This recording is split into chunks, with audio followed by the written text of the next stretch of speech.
C'est un enseignement qui est capital. La nouvelle naissance ou la naissance d'en haut, c'est très très important. Puisque, comme on l'a lu hier, dans Jean chapitre 3, Jésus va dire à Nicodème que si un homme ne naît d'en haut, si un homme ne naît d'eau et d'esprit, il ne peut pas entrer dans le royaume des dieux. Alléluia.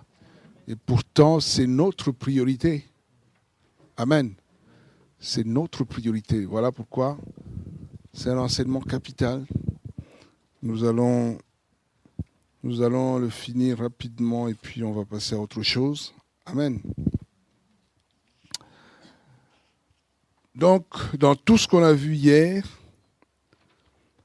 je pense que on s'est arrêté pratiquement au verset de Galates 4, verset 19, qui nous dit que, là où Paul dit que j'éprouve des douleurs d'enfantement, jusqu'à ce que Christ soit formé en vous. Alléluia.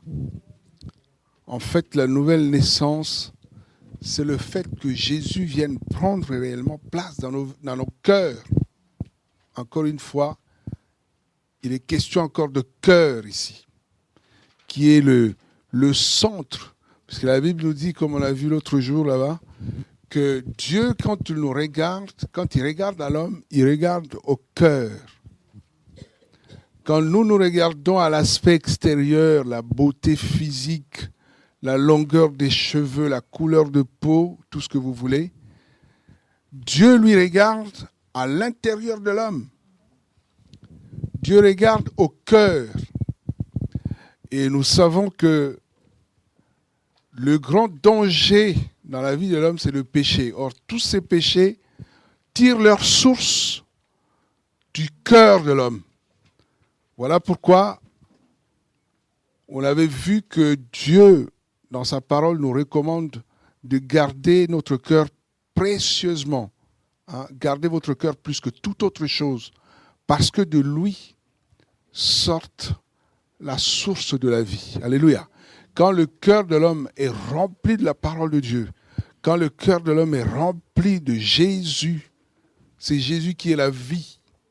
Parce que ce n'est pas qui rentre dans l'homme, qui souille l'homme, mais c'est plutôt ce qui sort de l'homme. Amen. Et donc, dans la nouvelle naissance, enfin, dans la naissance d'en haut, il y a deux éléments qui rentrent Enfin, ce sont deux éléments qui participent à cette nouvelle naissance. Il y en a deux. Nous allons prendre 1 Pierre chapitre 1er, verset 23. Comme d'habitude, pour ceux qui sont déjà spécialistes de la BJC, vous trouvez la page, vous donnez la page... ben voilà. 1 Pierre chapitre 1er, verset 23. 1 Pierre chapitre 1er, verset 23. Je lis au nom de Jésus. Puisque vous avez été régénérés, non par une semence corruptible, mais par une semence incorruptible, par la parole de Dieu qui vit et demeure éternellement. Alléluia. Jacques, chapitre 1er, verset 18. Juste après Actes des Apôtres.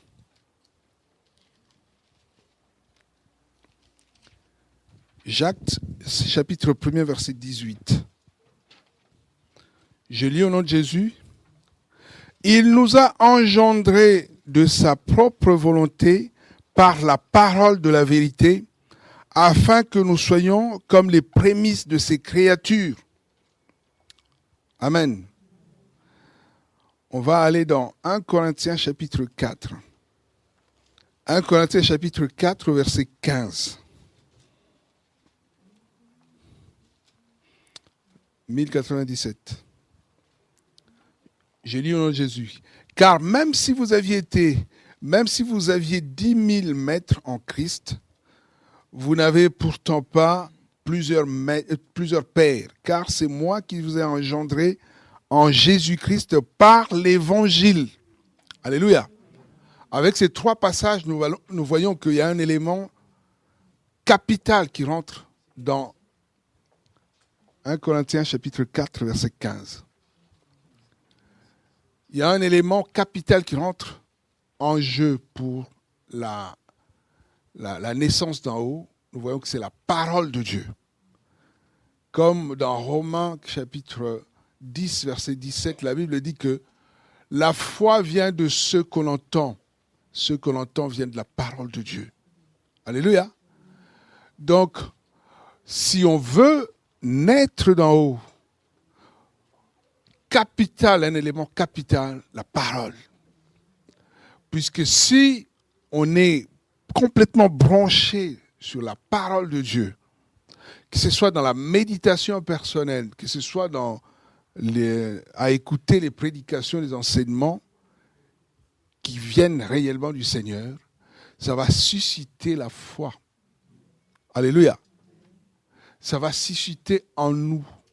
Donc c'est comme une sémence qui rentre et qui, à un moment donné, comme Paul dit que, jusqu'à ce que Christ soit formé en vous.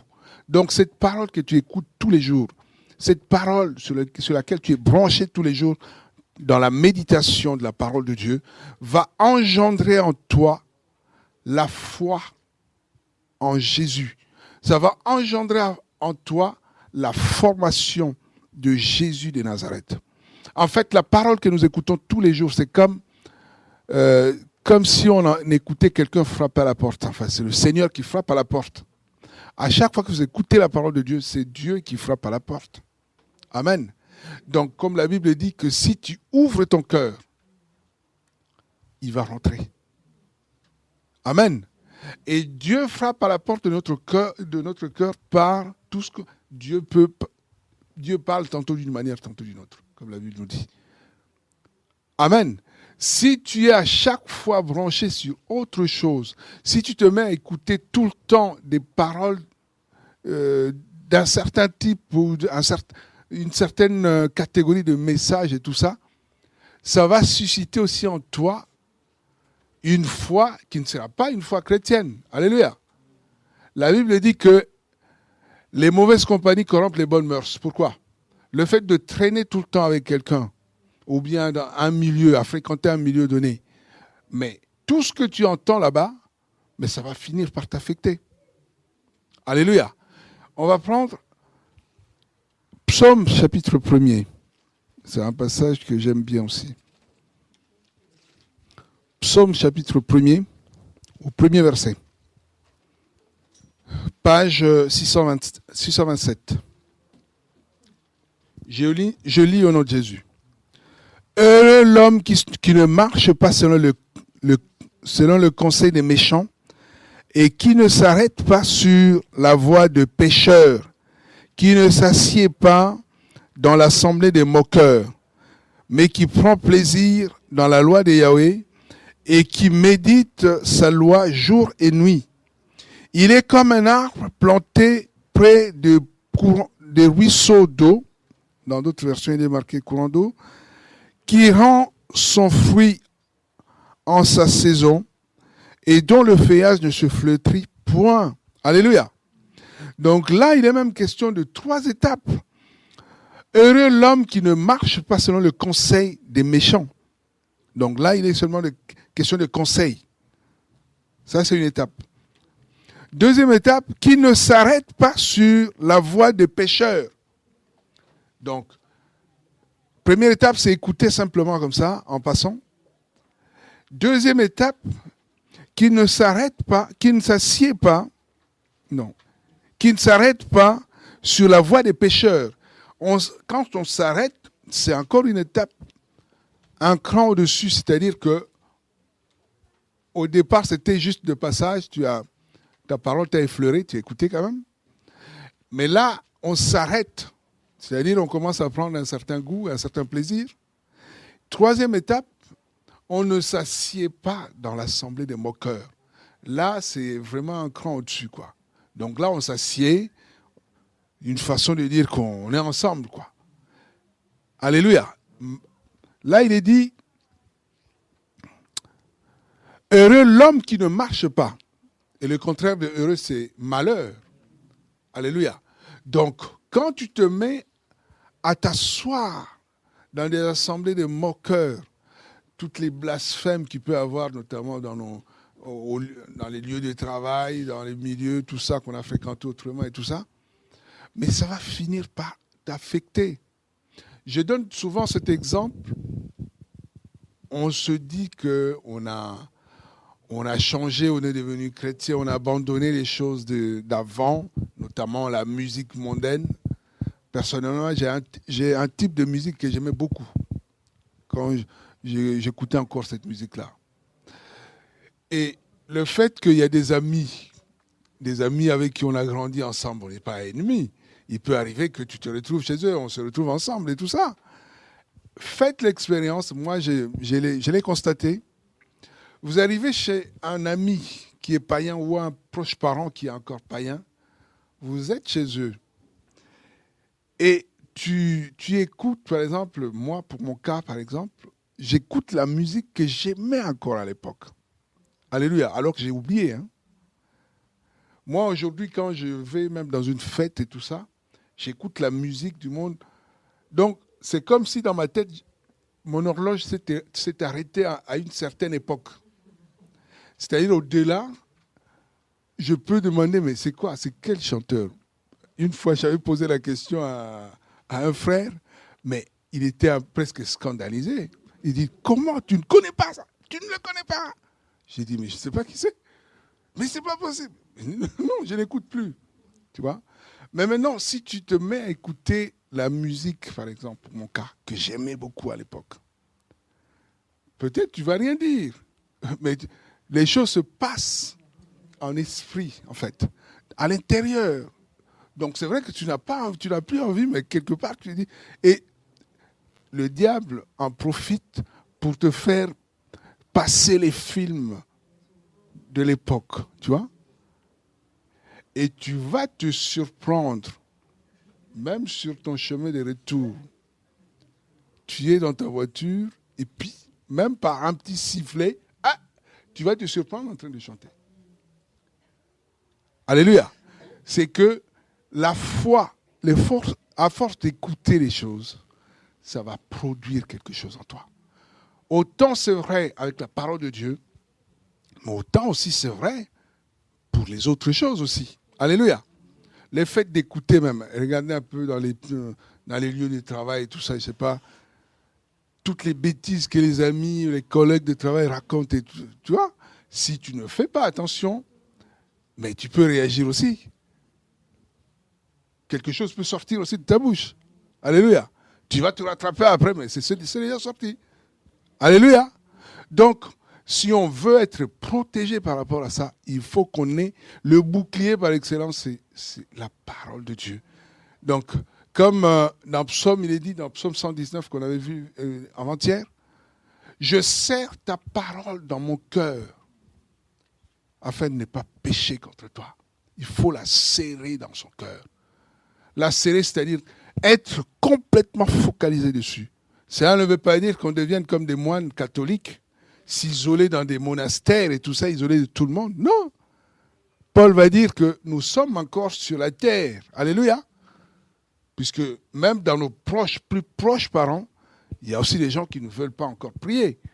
Mais ce n'est pas pour autant qu'ils sont devenus nos ennemis. Au contraire, Jésus veut qu'ils soient touchés par notre foi.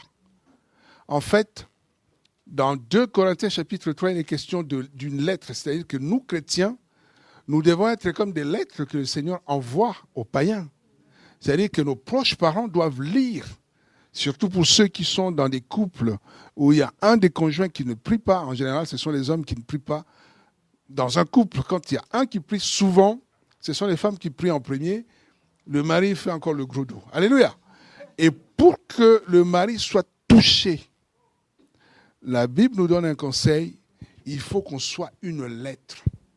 C'est-à-dire qu'avec les gens qui nous connaissent complètement, qui nous connaissent parfaitement, il n'est pas question c'est pas la peine de raconter les histoires. Jésus a dit ceci. Non. En fait, ils doivent voir le changement en nous.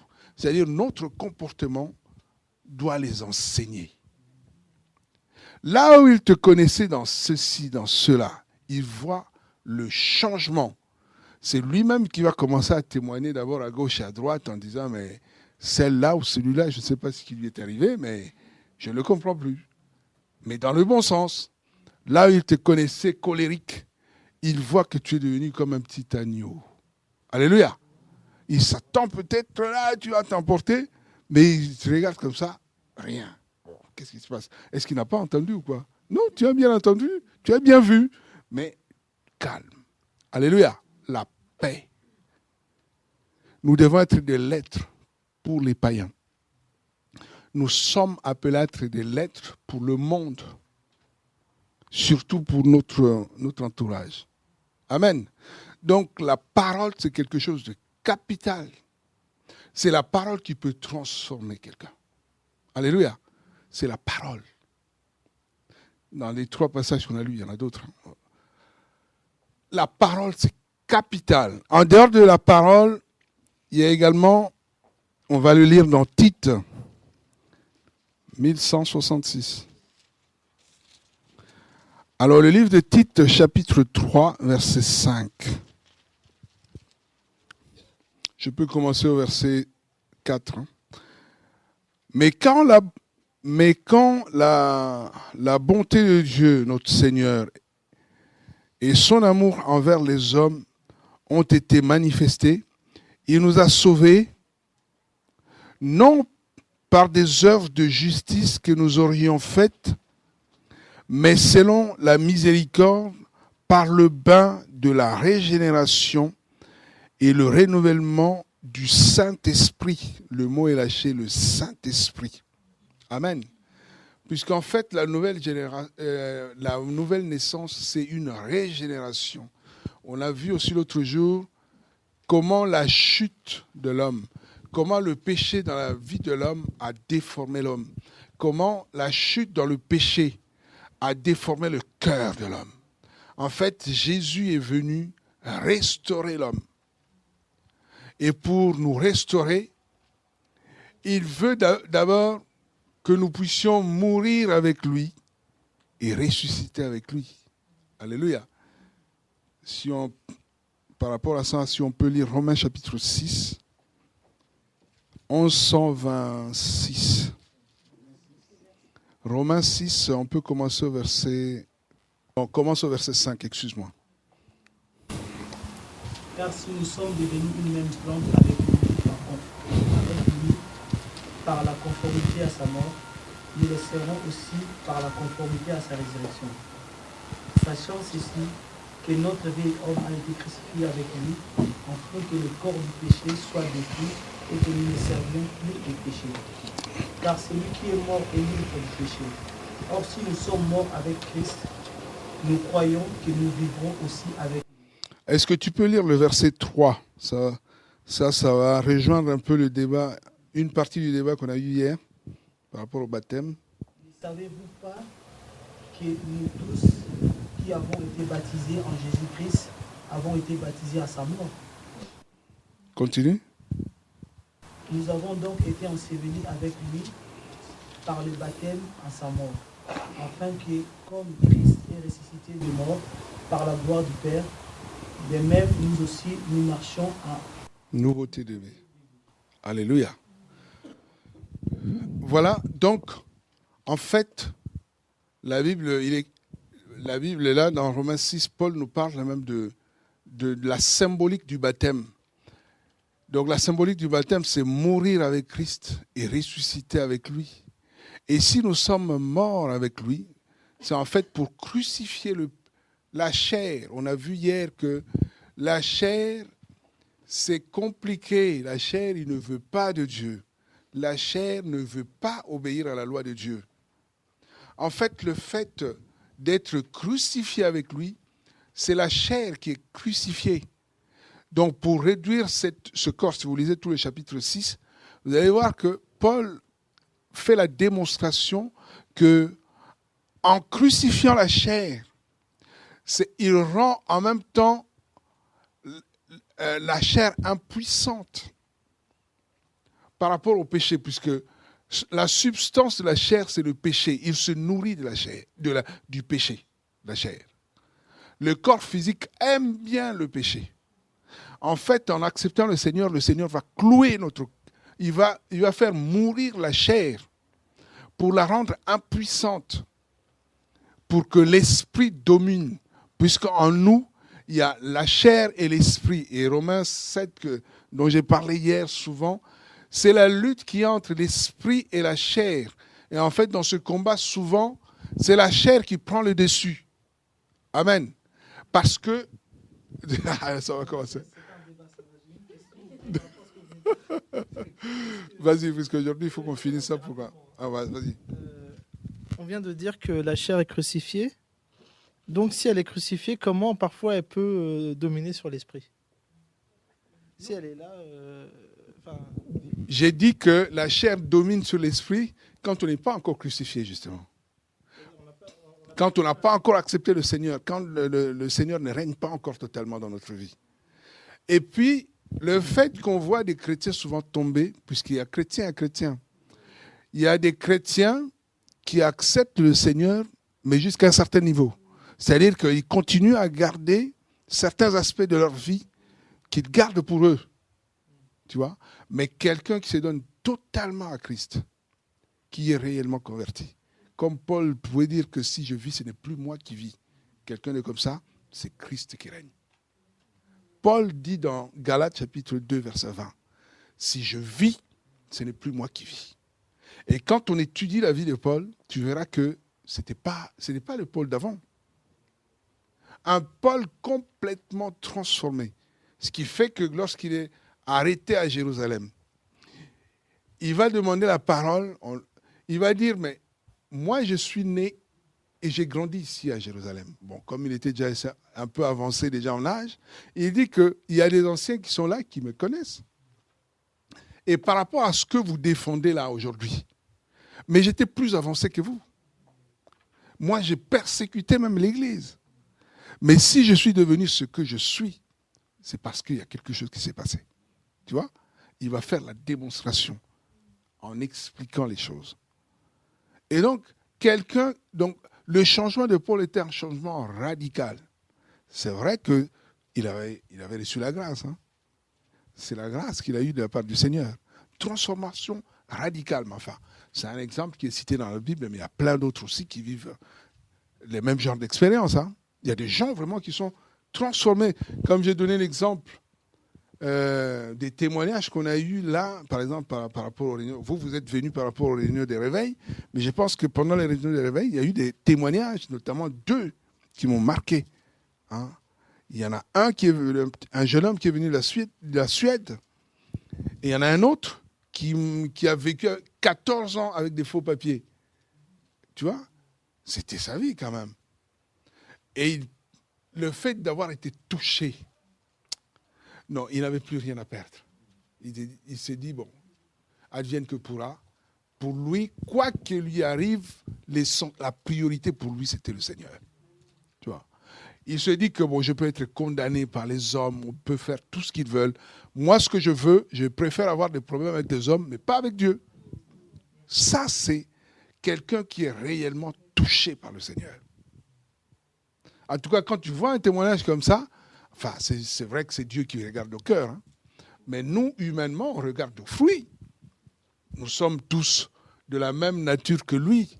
On essaie de s'imaginer, bien que nous sommes chrétiens, c'est vrai, on essaie de s'imaginer dans le cas de cet homme. Est-ce que nous-mêmes, nous sommes capables d'un tel courage pour le Seigneur, même si on se dit chrétien? Il faut se poser la question. Donc celui qui n'a pas ce courage, il n'est pas converti. C'est ce que je dis, qu'il y a des degrés de conversion. C'est-à-dire qu'on peut se dire chrétien, mais si aujourd'hui, il y a un salafiste qui arrive aussi bien armé en disant qui se proclame encore de Jésus? Puisque si vous êtes toujours, je suis venu tuer les chrétiens. Qui se dit chrétien là? Ou bien il dit, ceux qui renient Jésus, ils passent d'un côté, ceux qui veulent rester chrétiens, ils passent de l'autre. On verra bien ceux qui... Est-ce que ça voudrait dire que, comme nous sommes là, nous ne sommes pas encore chrétiens? Si, mais peut-être à des degrés différents. C'est-à-dire que la foi de certains ne sont pas encore très affermis, au point d'accepter de mourir pour Jésus. Comment? Ah, mais pourtant, ce sont des choses qui peuvent arriver. Ce sont des choses qui peuvent arriver. Tu acceptes le Seigneur, on te fusille. Ben oui, et puis ça arrive, hein. On ne sait pas. Là, comme c'est parti, on ne sait pas où ça va s'arrêter. Hein. Même ici en France, hein. Vous allez voir.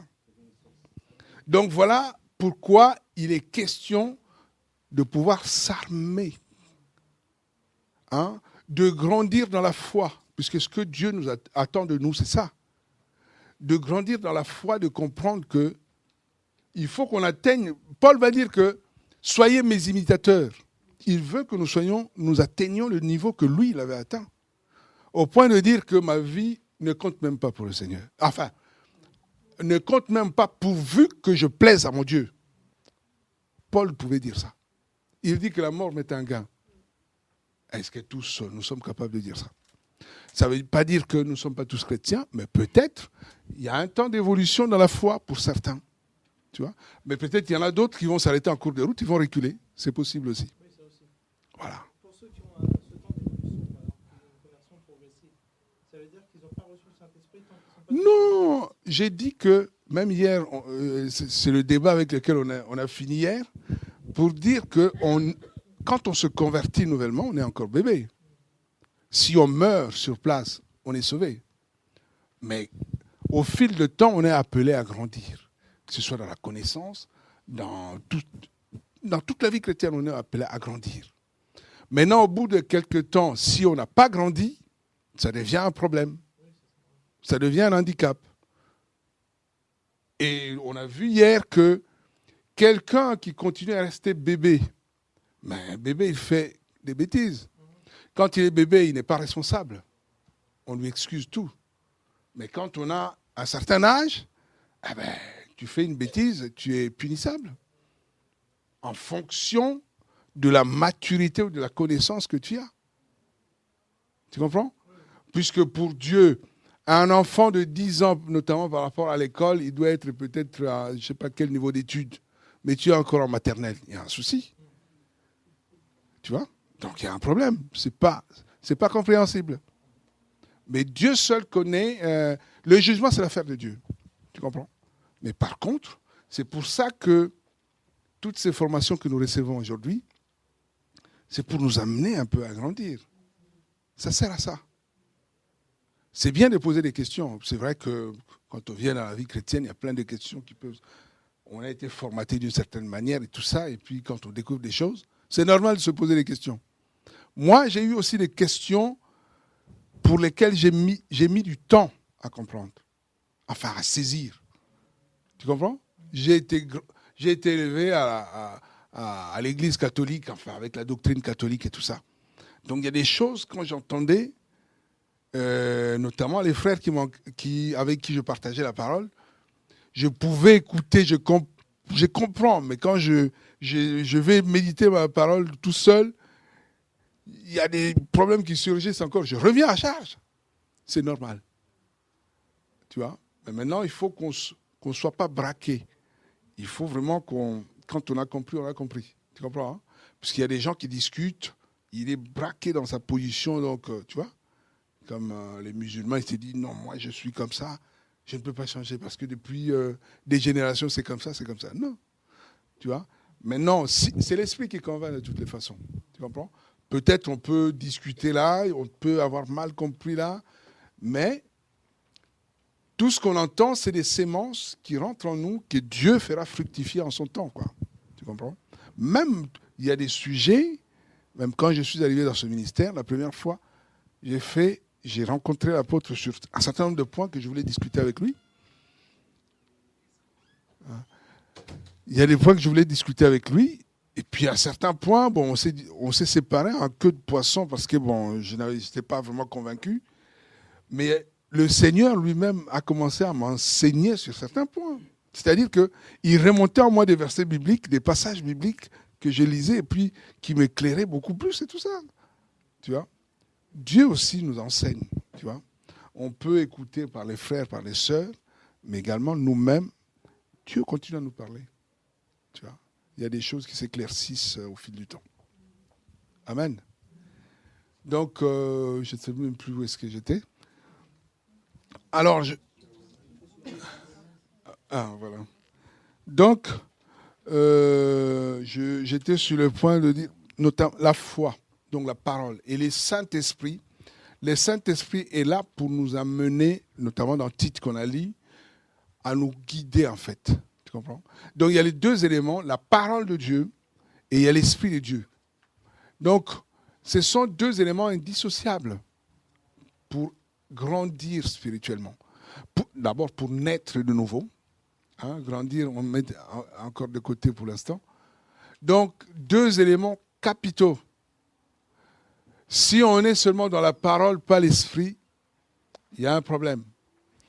Si on veut seulement suivre l'esprit sans la parole, il y a un souci. Alléluia. Comme humainement, on a deux jambes, on a besoin des deux pieds pour marcher. Pareil, on a besoin de la parole et de l'esprit. Vous savez, sans le Saint-Esprit, la Bible, c'est un livre d'histoire. Amen. Les magiciens, ils ont la Bible chez eux. Il y a des magiciens, des occultistes qui travaillent avec la Bible. Les marabouts et tout ça, ils travaillent avec... Ils ont là la Bible. C'est un livre, sans l'Esprit de Dieu, tu peux le prendre, le jeter comme ça. Mais l'Esprit de Dieu vient vivifier cette parole. Donc, avec l'Esprit de Dieu, les mots que nous lisons, qui sont écrits, deviennent vie. Tu vois? Sans le Saint-Esprit, c'est des paroles en l'air. Voilà pourquoi nous avons besoin du Saint-Esprit. Et le Saint-Esprit ne vient que par la prière. En fait, le Saint-Esprit vient également, puisque souvent je me posais la question, la Bible nous recommande, soyez remplis du Saint-Esprit. Mais tu dis, j'ai envie d'être rempli de Saint-Esprit. Mais comment je fais? En fait, il faut rester branché au Seigneur. Or, le Seigneur est dans sa parole. Et c'est lui qui baptise du Saint-Esprit. Ce n'est pas un homme qui décide que tu es baptisé du Saint-Esprit. C'est lui. Tu vois? Donc, il faut se laisser seulement rester à ses pieds. Oui? Non. Il y a des doctrines comme ça, hein, qui disent que c'est seulement quand on parle en langue qu'on est baptisé du Saint-Esprit. Mais quand vous lisez 1 Corinthiens chapitre 12, il est question dans ce chapitre des dons spirituels. Vous allez voir, dans les dons spirituels, il y a le parler en langue, il y a la prophétie, il y a le discernement des esprits, il y a les miracles, tout ça. Il y a les paroles en langue aussi, le don de foi, tout ce que vous voulez. Mais est-ce que, dans 1 Corinthiens chapitre 12, Paul demande, est-ce que tous sont prophètes? Est-ce que tous parlent-ils en langue? Est-ce que tous ont le don de prophétie? Est-ce que tous ont le don de ceci et cela? Puisque si tout le monde doit parler en langue, tout le monde doit également avoir tous les dons. Puisque le don de parler en langue est cité parmi 9 dons du Saint-Esprit. Et qu'est-ce que c'est exactement le vrai parler en langue? Non. Ceux qui ont entendu les disciples parler en langue dans la Bible, ils ont reconnu parce que c'était leur langue maternelle. Donc c'est une langue qui se comprend au Saint-Esprit au final. Quand vous lisez 1 Corinthiens 14, ce n'est pas le sujet d'aujourd'hui. Là, on explique ce que c'est que les dons spirituels, notamment la prophétie, le parler en langue et tout ça. Il y a deux types de parler en langue. Il y a des langues qui sont usuelles, c'est-à-dire des langues comme dans Acte 2. Ce sont des langues que les gens pouvaient entendre. C'est-à-dire que tu es française, tu parles le chinois sans avoir jamais appris le chinois. Même toi-même, tu ne comprends rien. Mais ceux qui comprennent cette langue, ils t'entendent, ils t'écoutent. Tu es en France, tu te mets à parler en lingala, qui est une langue du Congo. Tu n'as jamais été au Congo, tu n'as jamais appris cette langue. Mais il y a aussi des langues qu'on appelle la langue des anges. Amen. Qui n'est pas une langue humaine. Donc, si vous lisez 1 Corinthiens 14, vous allez comprendre toutes ces choses. Et quand vous lisez 1 Corinthiens 12, là où il est question des dons spirituels, la Bible dit que c'est Dieu qui distribue ses dons. Et il distribue ses dons à qui il veut, comme il veut. Amen. Mais ça n'a rien à voir avec le baptême du Saint-Esprit. Le baptême du Saint-Esprit, si on prend 1 Corinthiens chapitre 12, au verset 13, tu peux le lire. 1 Corinthiens chapitre 12, verset 13. Vous avez été baptisés d'un même esprit, un même corps, soit juif, soit grec, soit esclave, soit libre. Nous avons tous été abreuvés. Amen. Qui a une autre version? Tu peux lire? En effet, que nous soyons juifs ou grecs, esclaves ou libres, nous avons tous été baptisés dans un seul esprit pour former un seul corps, et nous avons tous vécu un seul esprit. Amen. Le baptême du Saint-Esprit a pour rôle de nous faire rentrer dans le corps de Christ. Le corps de Christ, c'est l'Église universelle, c'est-à-dire l'assemblée de tous les chrétiens véritables dans le monde. Ce n'est pas une assemblée locale, mais en fait, c'est l'Église universelle. Jésus revient chercher son Église. Et cette Église-là, c'est ça le corps de Christ. Donc, on ne peut pas faire partie de cette Église sinon on n'est pas baptisé du Saint-Esprit. Puisque le baptême du Saint-Esprit a pour rôle de nous greffer au corps de Christ. On était païens, on était en dehors de Jésus. Quand on devient chrétien, on rentre dans le corps de Christ. De païens qu'on était, on fait souvent allusion dans la Bible de la comparaison avec les plantes qu'on vient greffer. On était un olivier sauvage que Dieu a pris pour venir nous greffer à l'olivier franc, qui est Jésus. Donc, et à quel moment on est greffé au corps de Jésus? À quel moment? La Bible dit dans Jean chapitre 1, verset 12, la parole est venue par les siens ne l'ont point reçue, mais à tous ceux qui l'ont reçue, à tous ceux qui croient en son nom, la parole donne le pouvoir de devenir enfants de Dieu. Donc, l'Église corps de Christ, c'est l'ensemble des enfants de Dieu véritables, les vrais chrétiens. Puisqu'il y a des chrétiens de nom qui ne font pas partie de l'Église de Jésus. Amen. Voilà pourquoi on s'attend au retour de Jésus. On sait ce qu'il vient faire. Il vient chercher son épouse. On appelle cette église-là également l'épouse du Christ. Il revient chercher son épouse. Pour être enlevé, il faut faire partie de l'épouse de Christ. Et pour faire partie de l'épouse de Christ, il faut être baptisé du Saint-Esprit. On a vu 1 Corinthiens chapitre 12, 13, le rôle du baptême du Saint-Esprit. C'est pour être greffé. Donc ça n'a rien à voir avec le parler en langue. Le parler en langue, c'est un don comme tous les autres. Si Dieu te le donne, tu vas parler en langue. Le baptême du Saint-Esprit est forcément suivi d'un don. D'un don, il y en a forcément un don. Tout chrétien a forcément un don. Qui peut ne pas être les dons qui sont cités dans 1 Corinthiens 12. Personnellement, je n'ai jamais parlé en langue. Mais il y a des dons. Tu peux avoir des dons de libéralité. Les dons ne s'arrêtent pas seulement aux dons de 1 Corinthiens 12. Il y a plein d'autres dons. Dons d'opérer des miracles, dons d'enseigner, il y a plein de dons.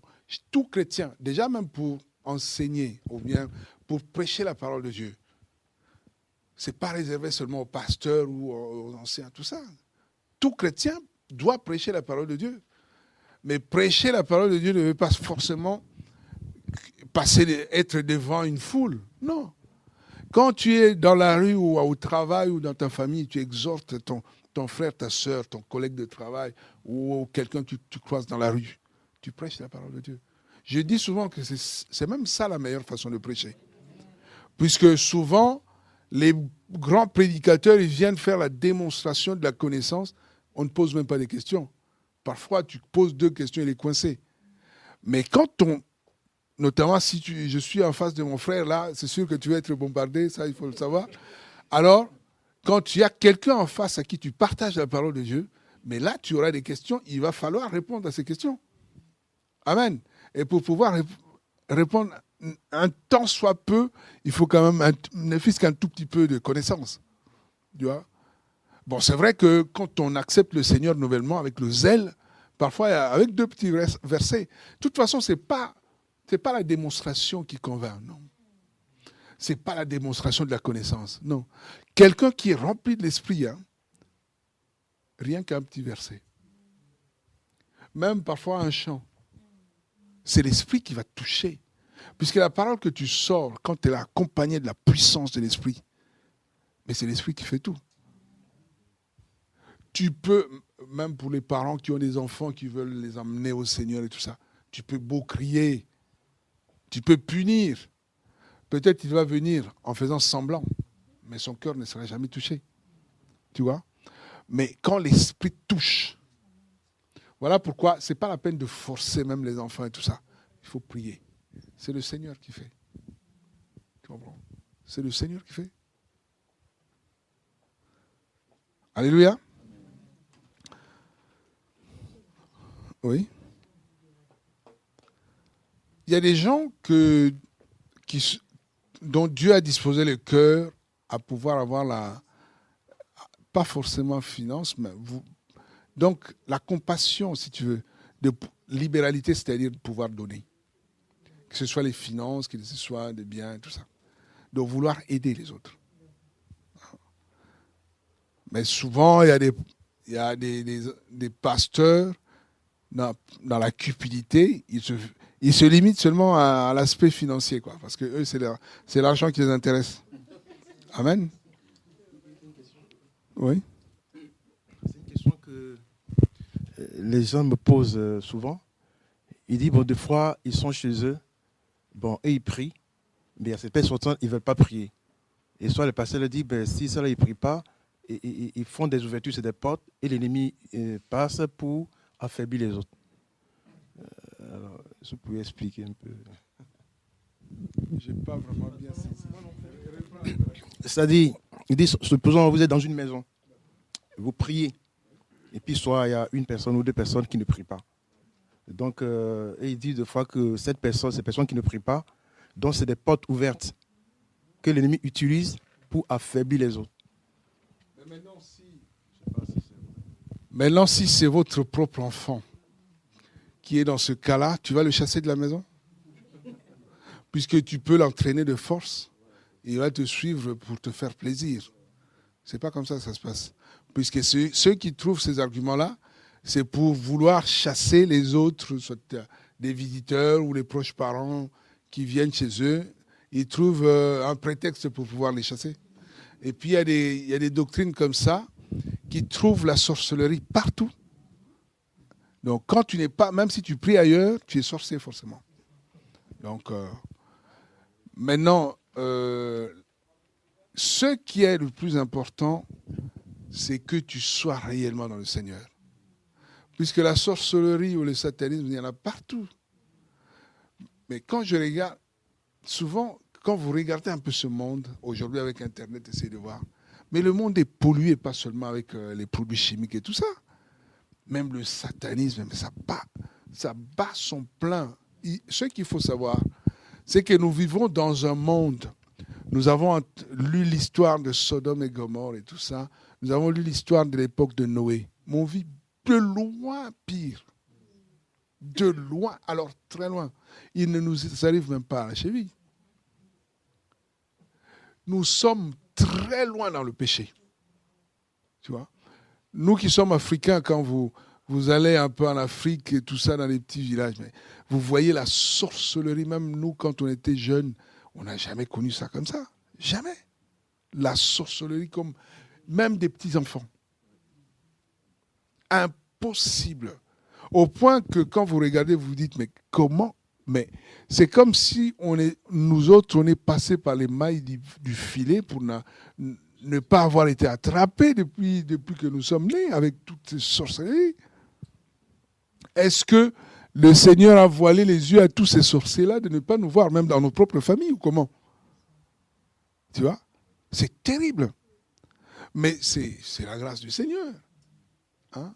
Si on est en vie, même il y a des gens qui ne prient pas, qui continuent à vivre, c'est la grâce du Seigneur. Tu vois? Donc, le plus important, c'est d'être accroché au Seigneur. Et puis bon, de toute façon, si vous n'êtes pas sorcier, vous ne voyez pas ce qui se passe dans le monde mystique, vous ne voyez pas. Vous passez, vous croisez les gens dans les métros, vous êtes collés avec des gens, vous ne connaissez même pas leur vie. Alléluia. Tous les jours, la mort, quand vous roulez avec votre voiture, mais vous avez la mort à côté. Quand vous dépassez un poids lourd, toi tu es dans la voiture, le véhicule est là, vous êtes à 130 à l'heure. Tu passes le pneu, la roue du grand véhicule n'est même pas à 1 mètre. Mais est-ce que tu t'es jamais posé la question, mais là, s'il crevait, ou même toi, si tu crevais, tu es en dessous. Tu vois, quand tu sors, tu reviens, tu bénis le Seigneur. C'est tout. C'est la grâce de Dieu. Alors là, ce sont les choses qui doivent nous amener à l'humilité, quoi.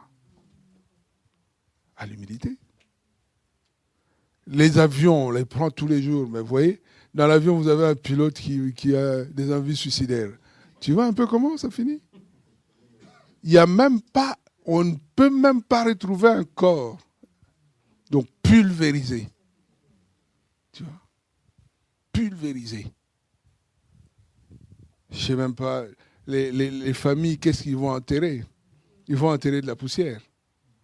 On ne sait même pas si c'est la partie de son proche parent ou c'est un autre cadavre qu'ils vont enterrer. On ne sait pas.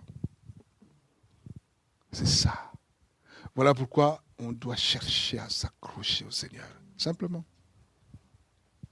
Amen. Comme c'est parti, on risque de ne pas finir même ça que je voulais finir. Alors, Jean chapitre 15, verset 3. Mais c'est bien, ça sert à ça. Hein.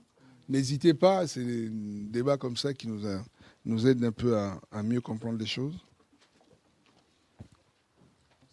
Oui. Vous êtes déjà purs à cause de la parole que je vous ai enseignée. Demeurez en moi, je demeurerai en vous. Amen. Le rôle de la parole, on a vu que les deux éléments qui rentrent en compte dans la naissance d'en haut, c'est la parole et l'esprit. Nous allons voir maintenant le rôle de chacun de ces éléments. Dans le verset qu'on vient de lire, on nous dit que, là c'est Jésus qui disait, vous êtes déjà purs, puisque quand la scène, c'est Jésus avec les disciples, il arrive vers la fin de son ministère, Jésus va se mettre à laver les pieds de ses disciples. Alléluia. Il arrive devant Pierre. Pierre, il dit, pas question, c'est un peu, ça nous amène un peu le débat qu'il y a eu entre Jean-Baptiste et Jésus. Jésus arrive pour être baptisé, Jean-Baptiste il dit, pas question, c'est pas toi, moi je ne peux pas te baptiser, c'est toi qui dois me baptiser. Là, c'est Jésus qui veut laver les pieds de Pierre. Pierre, il dit, toi, Seigneur, me laver mes pieds à moi? Non. Et Jésus va lui dire, si je ne lave pas tes pieds, tu n'auras pas de part avec moi. Lui, comme il passait d'une extrémité à l'autre, Pierre va dire, non, pas seulement les pieds, même la tête, tout, lave-moi tout. Jésus va lui dire, vous êtes déjà purs. Donc, rien qu'en vous lavant les pieds, vous êtes déjà purs avec la parole que vous avez écoutée. C'est-à-dire, la parole a pour rôle de nous purifier. Amen. Nous allons prendre un autre passage dans Jean 17, verset 17. Frère, tu peux lire?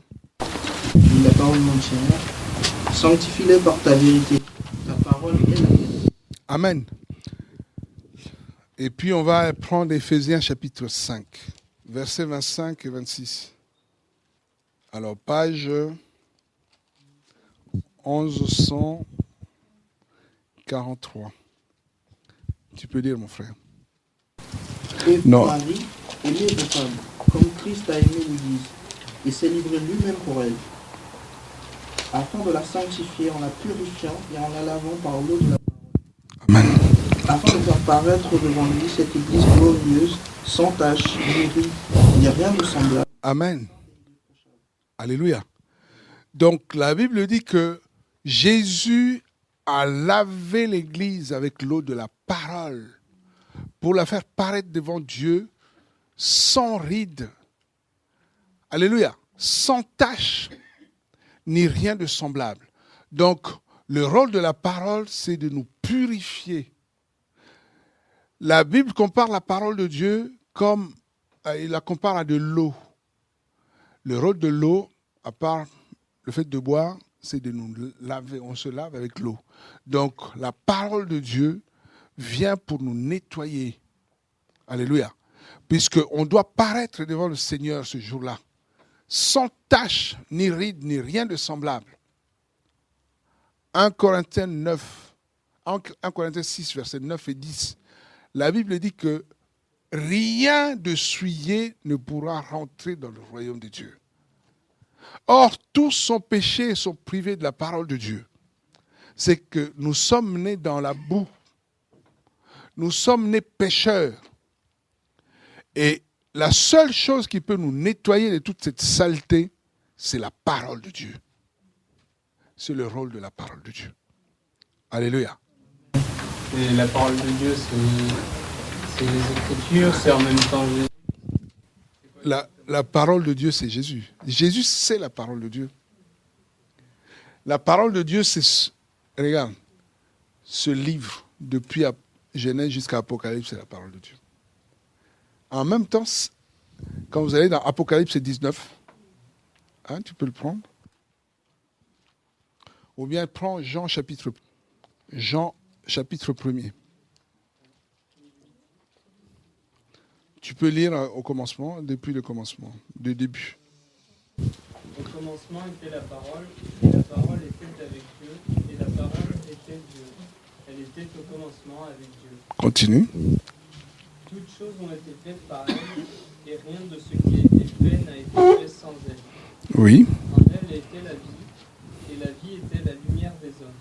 D'accord. Et la lumière luit dans les ténèbres, mais les ténèbres ne l'ont pas reçue. D'accord. Il y eut un homme appelé Jean, qui fut envoyé de Dieu. Il vint pour rendre témoignage, témoignage à la lumière, afin que tous croient par lui.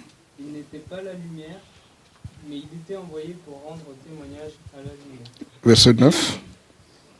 Cette lumière était la véritable lumière qui, en venant dans le monde, éclaire tout homme. Voilà. Elle était dans le monde, et le monde a été fait par elle, mais le monde ne l'a pas connue. Il est venu chez les siens, et les siens ne l'ont pas reçu. D'accord. Mais à tous ceux qui l'ont reçu, à ceux qui croient en son nom, il leur a donné le pouvoir de devenir enfants de Dieu, lesquels sont nés non du sang, ni de la volonté de la chair, ni de la volonté de l'homme, mais ils sont nés de Dieu. Verset 14. Et la parole a été faite chair. Amen. Cette parole qui était au commencement avec Dieu, qui était Dieu, qui a créé toutes choses, elle était la lumière du monde. La lumière est venue parmi les siens, ils ne l'ont pas reçue, mais à tous ceux qui l'ont reçue, à tous ceux qui croient en son nom, cette parole, elle a donné le pouvoir de devenir enfant de Dieu. Et au verset 14, et la parole a été faite chair. Elle est venue parmi les... continue. Elle a habité parmi nous, pleine de grâce et de vérité, et nous avons contemplé sa gloire, une gloire comme la gloire du Fils unique du Père. Alors, il est question de qui? Si vous allez dans Apocalypse 19, à partir du... Tu peux commencer au verset 11. Puis je vis le ciel ouvert, et voici parut un cheval blanc. Et celui qui était monté dessus s'appelle fidèle et véritable, et il juge et combat avec justice. Et ses yeux étaient comme une flamme de feu. Il y avait sur sa tête plusieurs diadèmes, et il avait un nom écrit que personne ne connaît, si ce n'est lui-même. Il était revêtu d'un vêtement de sang, et son nom s'appelle la parole de Dieu. Amen. Tu comprends? Donc, la parole de Dieu, c'est Jésus. Jésus, c'est sa parole. Voilà pourquoi, si tu cherches à voir Dieu, si tu cherches à voir Jésus, en fait, il est là. En lisant la Bible, en lisant la parole de Dieu, tu regardes à Jésus, tu vois Jésus. On le voit à travers sa parole. Tu as compris? À peu près, bon. Le Seigneur va t'éclairer avec les temps. Alors, Romains chapitre 8, verset 14. Car tous ceux qui sont conduits par l'Esprit de Dieu sont fils de Dieu. Alléluia. Car tous ceux qui sont conduits par l'Esprit de Dieu sont fils de Dieu. C'est que le rôle de la parole, on vient de le voir, c'est de nous nettoyer, de nous purifier. Mais le rôle de l'Esprit de Dieu est de nous conduire.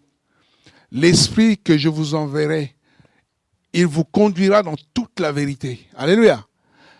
Quand il sera venu dans Jean 14, quand l'Esprit, la promesse que Jésus avait faite, que je vous enverrai l'Esprit de Dieu, l'Esprit Saint, quand il sera venu, il vous conduira dans toute la vérité. Amen. Il vous enseignera. Donc, Jésus, quand il parlait aux disciples, il disait qu'il y a plein de choses que je peux vous enseigner, mais vous n'êtes pas encore capable de les porter là. Alléluia. Et il y a même plein de choses que je vous ai dites. C'est sûr que les apôtres, ils avaient oublié plein de choses. Quand on regarde à la mort du Seigneur, tellement découragés les disciples, ils étaient complètement abattus. 3 jours après, on vient leur annoncer que Jésus qui est mort, qu'on a enterré, il n'est même plus dans le sépulcre. Ça, c'est les femmes qui étaient parties. Elles disent aux apôtres que non, on a croisé des anges qui nous ont dit que c'est Jésus-là est ressuscité. Alléluia. Même l'apôtre Pierre, même l'apôtre Jean, Jacques et tout ce monde-là, ils ne croyaient même pas. C'est comme s'ils n'avaient jamais entendu parler de l'histoire des résurrections. Pourtant, ils étaient avec le Seigneur tous les jours. Jésus leur enseignait ces choses. Il le prévenait que je vais ressusciter 3 jours après. Et 3 jours après, on vient leur annoncer que non, c'est Jésus-là, il est ressuscité. Ils ne croyaient pas. Thomas même va dire que non. Écoute, moi, si je ne mets pas mon doigt sur les plaies que j'ai vues là, moi j'étais là quand on l'a crucifié. Présent moi-même, témoin. On lui a planté les lances et tout ça, clous aux pieds, aux mains. Il est mort. J'ai vu, on est parti le mettre dans un tombeau. Jésus est parti. Et vous venez me dire qu'il est ressuscité, que vous l'avez vu? Jamais. Alléluia. Mais pourtant, il était avec le Seigneur. C'est que même les choses qu'ils avaient entendues, ils avaient oublié. Je ne sais pas, ils avaient oublié ou comment, mais non. Donc, il a fallu que le Saint-Esprit vienne pour leur remettre tout ce qu'ils avaient entendu, peut-être qu'ils avaient oublié. Le Saint-Esprit vient de les remettre dans leur esprit. Alléluia. Et l'Esprit également les a enseignés d'autres choses. Ils ont eu la révélation de plein de choses qu'ils avaient entendu parler, qu'ils avaient entendu de la bouche du Seigneur. Et le Saint-Esprit est venu les éclairer par rapport à toutes ces choses-là. Amen. Voilà pourquoi quand ils ont commencé le ministère, donc depuis le jour de la Pentecôte, ils étaient revêtus de la puissance d'en haut et tout ça. C'était des gens transformés parce que c'est l'Esprit maintenant qui les conduisait. Amen. Quand ils faisaient les choses, c'est l'Esprit qui agissait. Alléluia. Le Saint-Esprit a pour rôle de nous conduire, de nous éclairer. Et Dieu continue à nous parler par son Esprit. Alléluia. Et le Seigneur vient s'établir dans nos cœurs en esprit. En fait, Dieu a rétabli le tabernacle primitif. Puisque au départ, avec Adam, Dieu siégeait dans l'homme. L'homme vivait dans la gloire de Dieu. Tu comprends? À la chute, l'homme a perdu la gloire de Dieu. Voilà pourquoi, dans le plan de rédemption, il y a eu une étape où Dieu a demandé à Moïse de construire le tabernacle. C'est que Dieu continuait à marcher avec le peuple, mais il était en dehors, il était extérieur, si vous voulez. Voilà pourquoi même à l'époque du temple, le peuple devait se déplacer de toutes les villes où ils étaient. Pour adorer, ils devaient se déplacer jusqu'à Jérusalem. Parce que Dieu était à Jérusalem à leur époque. Amen. Oui? Alors en fait, vous venez de dire que le Seigneur s'établit enfin, le Saint-Esprit s'établit dans nos cœurs. Mais déjà, qu'est-ce que c'est le cœur? Et ensuite, comment ça se fait que le temple du Saint-Esprit soit un corps de péché, en fait? C'est ça que je comprends pas. Si notre corps est un corps de péché, comment est-ce qu'il peut venir dans... Qu'est-ce que le cœur? Bon, tu n'étais pas là le premier jour? Mais on a prêché sur le cœur. Oui, mais vous avez expliqué le cœur, mais vous n'avez pas dit c'est quoi le cœur. Vous n'avez pas donné... C'est l'âme. Le cœur, c'est le cœur que tu as. Le cœur qui bat dans ta poitrine, mais en même temps, Dieu s'en sert pour mettre son esprit. C'est le cœur charnel, c'est ça? Mais quand il parle de cœur, sur le plan spirituel maintenant, voilà, c'est... Non, mais le cœur, quand on parle de cœur, il y a combien de cœurs? Il y a un seul cœur. Quand on parle des yeux, il y a combien de yeux? Mais pourtant, Dieu nous demande que nous voyons par l'esprit, que Dieu, dans nos prières, on demande à Dieu de nous ouvrir les yeux spirituels. Tu comprends? Puisque dans l'homme, il y a le physique et il y a le spirituel. Tu comprends? Quand on meurt, le corps physique meurt, mais l'esprit demeure. L'esprit, il est comment? Je ne peux pas, personnellement, je ne peux pas te décrire parce que je n'ai pas encore vu. Tu comprends? Sinon, je vais te dire des choses. Mais en tout cas, on a entendu des témoignages ici et là, des gens qui ont vécu des expériences, soit avec le Seigneur, soit dans le satanisme même. Hein? Amen. C'est que quand tu meurs, le corps physique meurt, mais il y a l'esprit qui ne meurt jamais. C'est-à-dire que, en fait, dans l'homme, c'est l'esprit qui prime. Mais justement, il y a le... Enfin, dans le... Non. 1 Thessaloniciens 5, verset 13. Verset 23. 1 Thessaloniciens, chapitre 5, verset 23. Le Dieu de paix sanctifie lui-même tout entier, et que peut-être l'esprit, l'âme et le corps soient conservés irrépréhensibles lors de l'avènement de notre Seigneur Jésus-Christ. Amen. Il y a combien de parties dans l'homme? Il y a... Voilà. Et donc le cœur est dans l'âme, dans l'esprit. Le cœur, il est dans le corps physique. Dans le corps physique, il y a le cœur, mais Dieu dit que l'âme de quelqu'un se trouve dans le sang. Donc ton âme se trouve dans le sang, dans ton sang. Le sang que tu as, l'âme se trouve dedans. L'âme, c'est aussi une partie spirituelle de l'homme. Amen, puisque tu ne peux pas voir l'âme. Quand je vois quelqu'un, quand je te regarde, je vois le physique, ton physique, que moi je peux voir. Ton âme, je ne peux pas voir. Ton esprit, je ne peux pas voir. C'est deux entités qui sont spirituelles.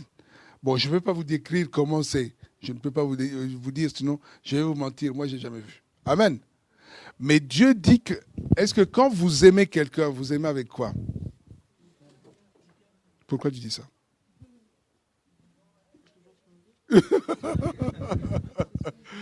Mais voilà.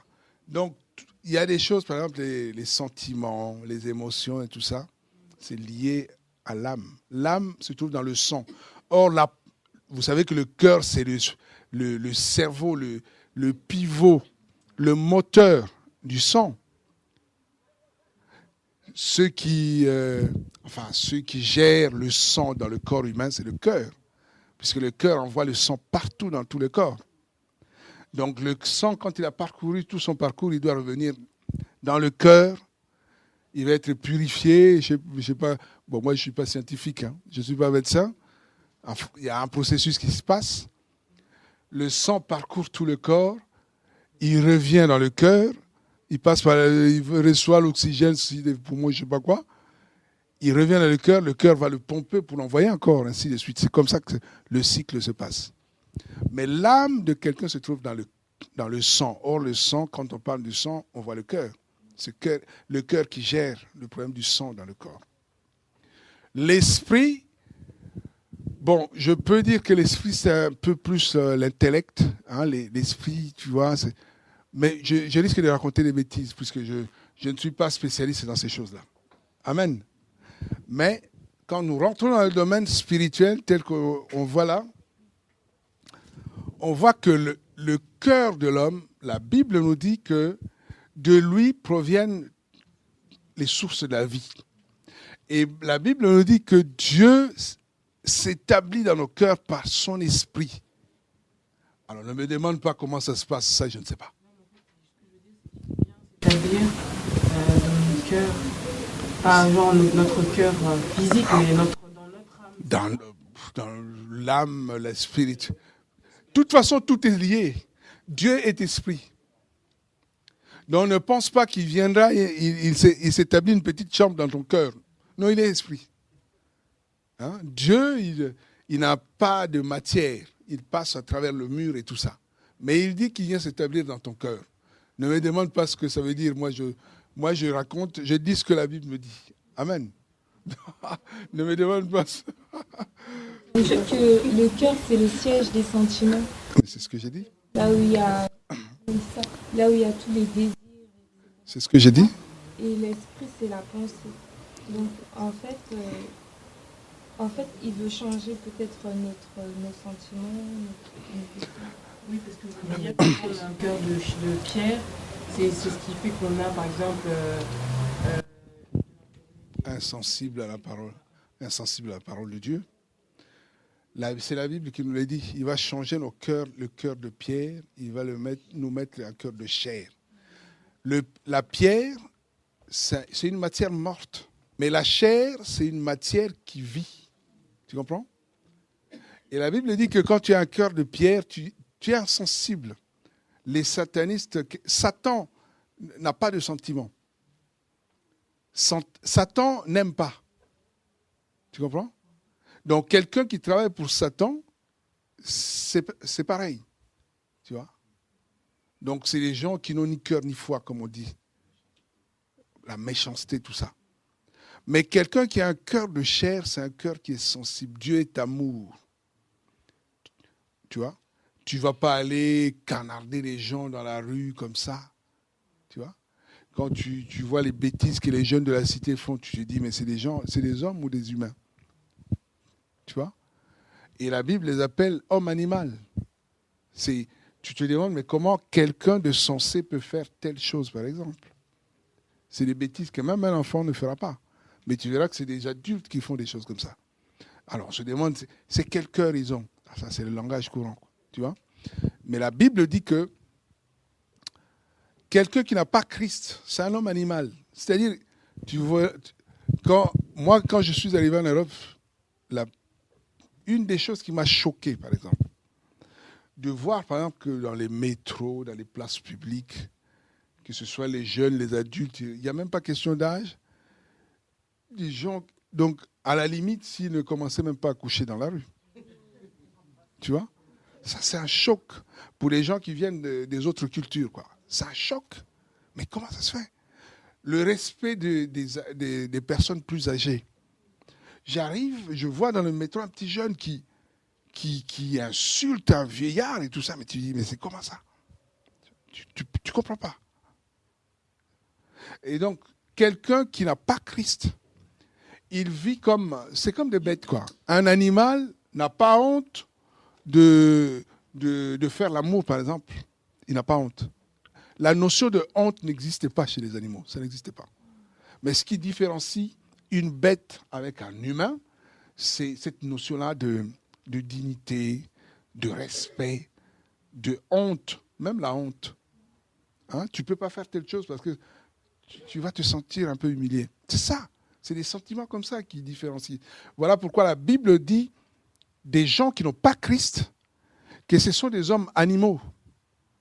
Puisqu'ils font des choses, c'est vraiment pareil à des bêtes. Puisqu'un humain normal ne peut pas faire ça.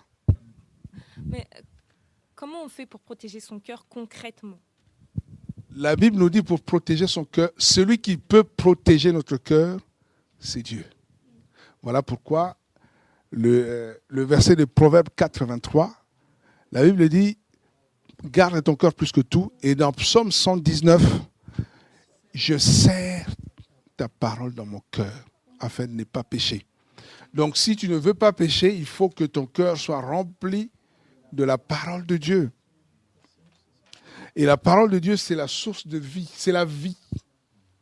Donc, comme c'est ceux qui sortent de la bouche, c'est ceux qui sortent de l'homme qui souillent l'homme, mais si c'est la parole de Dieu qui sort de ta bouche, cela ne va pas te souiller, au contraire.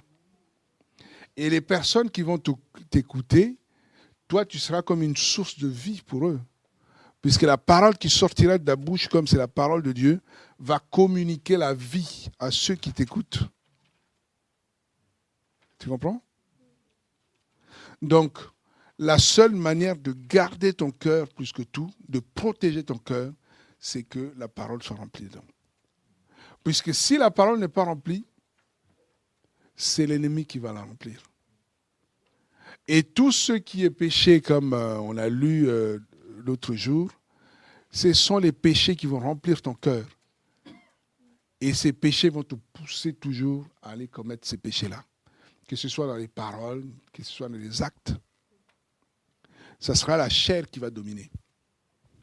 En fait, Jésus, la parole de Dieu, quand elle vient en nous, elle vient crucifier la chair. Elle vient dompter la chair. Elle vient maîtriser la chair. Tu vois? Et elle va laisser maintenant l'esprit s'exprimer. Selon Romains, je reviens encore dans ce Romains chapitre 7. Dans le combat, le duel qui est entre la chair et l'esprit. En fait, l'esprit, en ce moment-là, n'est pas capable, puisque j'ai dit que le péché est spirituel, il y a Satan derrière. Quand tu n'as pas Dieu, toi-même, par ta volonté, tu ne pourras pas vaincre Satan. Voilà pourquoi, dans Romains chapitre 7, on nous décrit la scène que de l'homme intérieur, comme la parole de Dieu est imprimée dans ta conscience, tu as envie de faire le bien, puisque l'esprit veut faire le bien.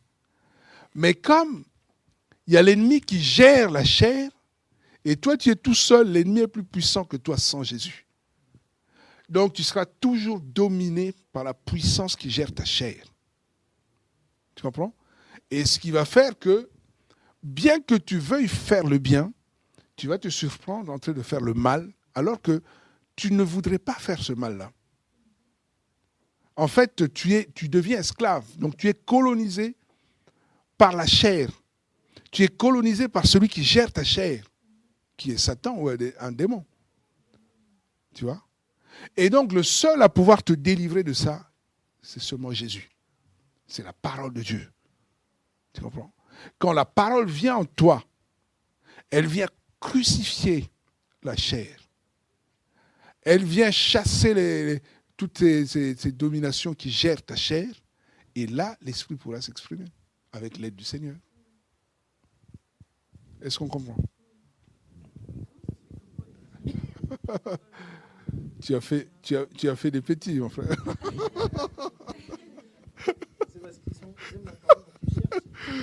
Non, mais c'est pas mal, hein? Mais bon.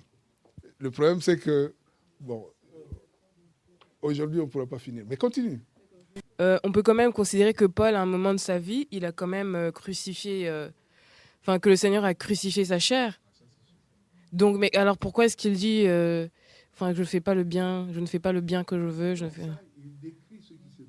Ah, d'accord, ok. Ok, d'accord. Il décrit la scène qui se passe quand on n'a pas le Seigneur dans son cœur. Oui. En fait, on sait tous que la parole est esprit. Et comment ça se fait que la parole, par exemple, ça a de l'effet sur la chair, par exemple? Comme, voilà, quand par exemple quelqu'un par exemple, il y a des gens qui font des miracles, tout ça, avec la parole, ils arrivent à... Vous voyez, il y a par exemple, je sais que la parole, elle est puissante, mais vous dites que la parole, elle est spirituelle, donc est esprit. Donc comment ça se fait que sur la chair, la parole fait de l'effet, en fait? Justement. Mais il faut savoir que tous ceux qui existent commencent par l'esprit. C'est comme avant de faire quelque chose. Tu commences d'abord par le penser. Tu commences d'abord à avoir les pensées, les projets, et puis la chose s'accomplit. Amen. L'univers est constitué du visible et de l'invisible. Même dans la vie, nous sommes des visibles.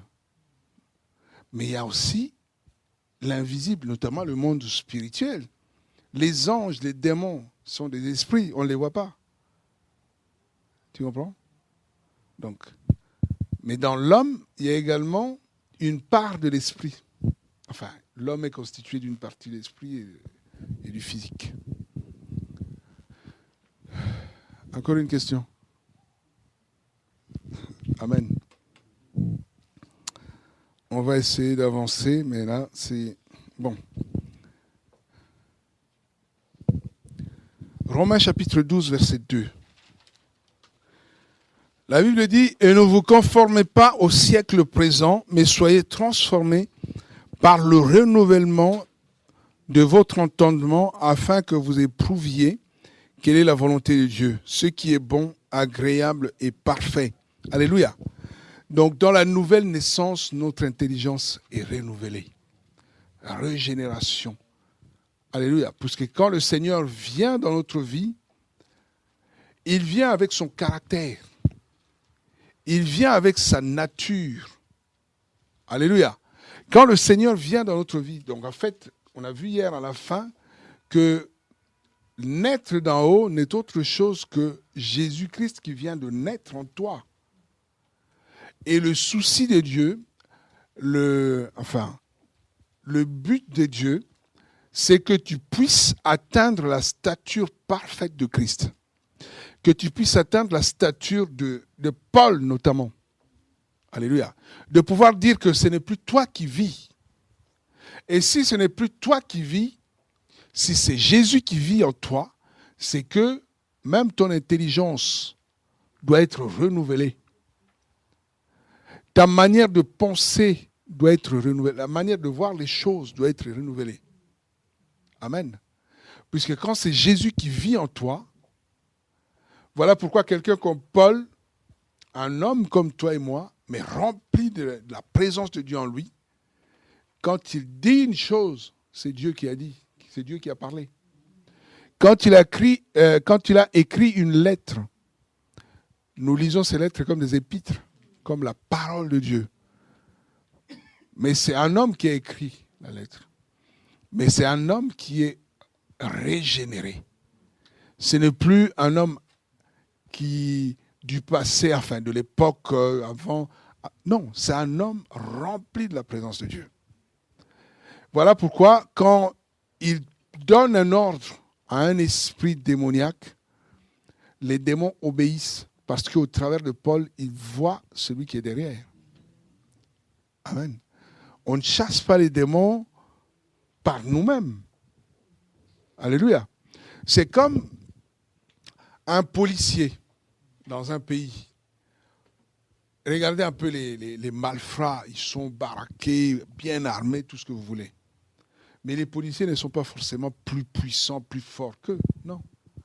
Mais quand ils voient la tenue du policier, rien que la sirène, il sait que derrière la police, il y a tout un État derrière. Parce que ces hommes, ces femmes sont investis du pouvoir que le pays leur a donné, de pouvoir exercer l'autorité. Tu vois? Même un brigand fort, tout ça, mais devant le policier, il ne devient rien.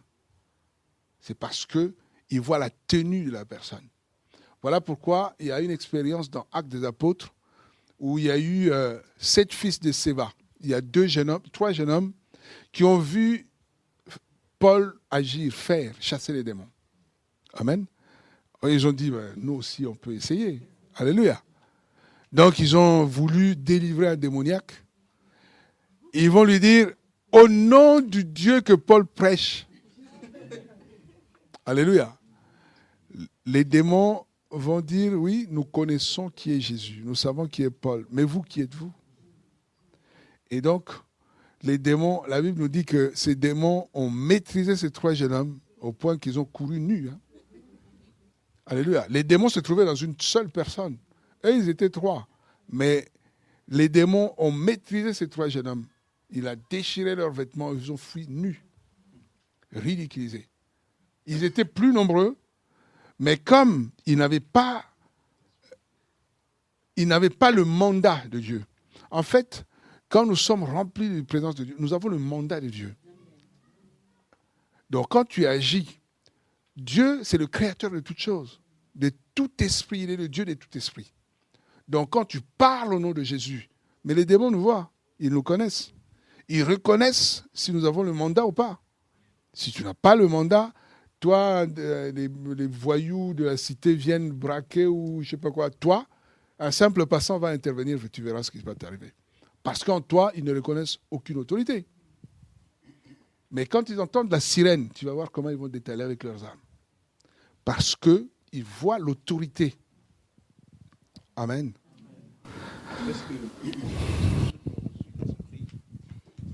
Tous ceux qui ont reçu l'Esprit de Dieu ont reçu l'autorité de Dieu. La Bible dit, voici les miracles qui accompagneront ceux qui auront cru. Bon, maintenant, Dieu a donné des dons. Mais sinon, chaque chrétien, tout chrétien a un mandat. Voilà pourquoi il ne faut pas usurper non plus le mandat. Tu as le mandat, mais il faut attendre aussi l'ordre de celui qui t'a donné le mandat. Il ne faut pas agir par son propre plaisir. Il faut rester sensible à l'esprit. Si Dieu, il y a des moments où Dieu te demande de te taire, de rester. Parce que c'est lui qui gère. Bon, maintenant, s'il trouve que non, tu peux aller faire, il te demande d'aller, tu y vas. Mais si tu vas par toi-même, tu seras confondu. Amen. Donc il faut équilibre. C'est juste savoir, est-ce que à l'heure d'aujourd'hui, est-ce que Dieu il parle encore audiblement à l'heure d'aujourd'hui? Tu peux lire Hébreux 13, verset 8. Jésus-Christ est le même hier, aujourd'hui, et il est aussi éternellement. Jésus-Christ est le même hier, aujourd'hui et éternellement. Il n'a pas changé. Dieu n'a pas changé. Alléluia. Ce qu'il a fait hier, il le fait aujourd'hui. Dieu ne s'est pas tu. Il n'est pas devenu muet. Il continue à agir. Amen. Il y a des doctrines qui disent que non, les miracles, c'est un temps déjà dépassé. Il se trompe. Pourtant, c'est lui-même Jésus qui a dit, allez, faites de toutes les nations les disciples, et puis voici les miracles qui accompagneront ceux qui auront cru. Je n'ai pas encore vu une parole que Dieu donne pour venir contredire celle-là. C'est que cette parole est encore d'actualité aujourd'hui. Alléluia. Encore une question? Colossiens chapitre 3, page 1153. La Bible dit, verset 10, « Et ayant revêtu le nouvel homme qui se renouvelle dans la connaissance selon l'image de celui qui l'a créé. » Alléluia. Et au verset 9, « Ne mentez pas les uns aux autres, vous étant dépouillés du vieil homme et de ses œuvres. » Alléluia. Donc quand on est né d'en haut, le vieil homme tombe. Alléluia. On se dépouille du vieil homme et de ses œuvres. C'est-à-dire que l'homme qu'on a été par le passé, l'homme du péché, l'homme de tout ce que vous voulez, vous vous dépouillez de cet homme-là, donc vous devez changer. Vous devez revêtir l'homme nouveau. Revêtir l'homme nouveau, c'est-à-dire se revêtir de Christ. Alléluia. Ouais. Mais ce dépouillement, il est quotidien ou pas, en fait? Mais le dépouillement, c'est le changement qui va s'opérer en toi quand tu acceptes le Seigneur. Ça peut être comme Paul, instantané. Dieu est capable. Pour certains, c'est progressif. C'est possible aussi. Dieu n'agit pas de la même manière avec tout le monde. Comme nous sommes différents. Regarde, il y a des milliards d'individus sur la Terre. Et si on compte depuis le début, depuis le premier homme, il y a des milliards et des milliards et des milliards. Jamais deux personnes pareilles. C'est ça la puissance de Dieu. L'homme, quand il fabrique, c'est en série, c'est identique. Mais Dieu ne fait jamais deux choses à tout point pareilles. Non. Même avec deux jumeaux, ils sont différents. Même deux jumeaux, comment on dit, il y a des faux jumeaux et des jumeaux comment? Voilà. Ovosite sur ovocite, je ne sais pas quoi. Même quand ils sont comme ça, ils sont différents. Amen. C'est Dieu. Et donc, quand Dieu agit dans nos vies, il n'agit jamais de la même façon avec deux hommes. Ça peut être semblable, mais c'est toujours différent. Amen. C'est comme nous venons au monde chacun à sa date, chacun mourra aussi à son jour. C'est ça Dieu. Et le changement, se dépouiller, c'est le changement que Dieu va opérer en toi. C'est-à-dire que quand le Seigneur vient, par son esprit, il va te convaincre de tout ce que tu fais de mauvais. C'est-à-dire, il va mettre la conviction en toi que non, ce que tu fais là, c'est bon, c'est pas bon. Et avec son aide, tu vas prendre la résolution d'arrêter. Puisque le but de la vie spirituelle, de la présence du Seigneur dans nos vies, c'est qu'on arrête le péché. Voilà. Même si on était accroché, addict à un péché donné, Dieu, dans son amour, il veut qu'on arrête. Et il est capable de le faire. Hein? Il y a plein de témoignages, même chacun dans sa vie, il verra que, bon, à un moment donné, il y a quelque chose que je n'arrivais jamais à arrêter. Mais, quand le Seigneur vient dans ta vie, tu verras que, paf. Amen. Que ce soit la cigarette ou les gens qui fument souvent pour décrocher, c'est tout un souci. Mais je connais plein de témoignages, notamment un frère que je connais personnellement. Le premier jour où il est venu à l'assemblée, le tout premier jour, alors qu'il fumait je ne sais pas combien de paquets par jour. Le premier jour, il était dans l'assemblée, il a écouté la parole, je ne sais pas si lui-même il n'a jamais compris ce qui s'est passé. Il avait son paquet de cigarettes dans la poche avec briquet et tout ça. À un moment, il s'est levé tout seul. Il sort dehors, et comme il y avait une poubelle dehors, il a pris le paquet de cigarettes, il a froissé, il a jeté dans la poubelle. Jusqu'aujourd'hui, ça dure plus de 10 ans. Amen. Donc, aucune envie, et même quand il est au milieu des fumeurs, bon, aujourd'hui, même là, tout de suite, il pouvait se retrouver au milieu des fumeurs, il avait même du dégoût, même avec la fumée. Dieu est capable.